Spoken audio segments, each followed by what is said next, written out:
welcome. Thanks very much for joining us. If you are an independent or Republican who's already taken a Republican primary ballot or intends to cast one on September 6th, this program is for you. We have back-to-back interviews with the two Republican candidates for governor. In the next segment, you'll hear from former State Rep Jeff Diehl, who declined our invitation to make this a mini debate.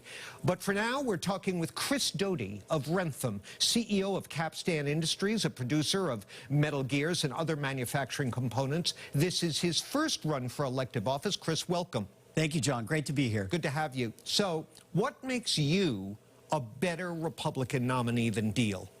A couple of reasons, John. One is I can win. Jeff Diehl has lost the last three elections he ran for. He ran against Elizabeth Warren. He lost by such a large margin that they'd called the election before the polls even closed. He ran in his own state Senate district, which included his hometown, and he lost that. He ran for the state party. He lost that. So we need someone that can go up against Maura Healey and actually win this time. Why is he unelectable in your view? You know, he's too extreme for our state. He pursues conspiracy theories. He has these beliefs that are just not consistent with the state of Massachusetts. Makes him not electable. Well, he's also endorsed by former President Trump. If Mr. Trump runs for president again, would you support him? You know, typically I support the Republican nominee. I'm one of these Republicans that believes it's time for a fresh face in the Republican Party. And so, you know, I'm hopeful that we have some new people that come into our party to run. Do you have someone in mind? I really don't. I think Okay. we'll see how it plays out. All right. All right. But you're no more Trump. You've had enough. Well, I think it's time for some fresh faces to come in. All right. Let's talk about wages here in Massachusetts. The minimum wage is $14.25 an hour. Is that, in your view, too high, too low, or just right?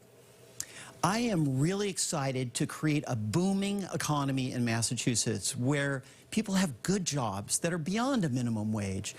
That's what we need. I have been creating jobs for 3 decades in Massachusetts. I am the only candidate in this race that's created jobs. I've hired over 1,000 Bay Staters. I know exactly what it takes for us to have a good, strong economy.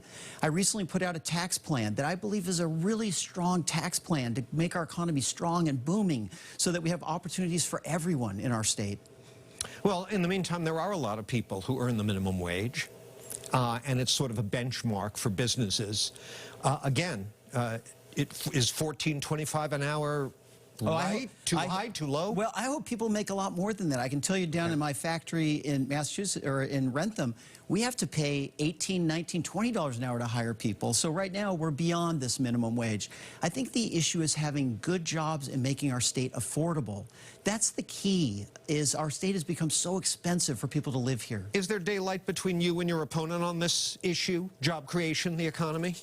He doesn't have any plans, as far as I know. I haven't seen any plans. We've put out a tax plan. We've put out plans for the Cape Cod and Western Mass. We've put out lots of plans. As far as I know, he's not put out any plans. All right.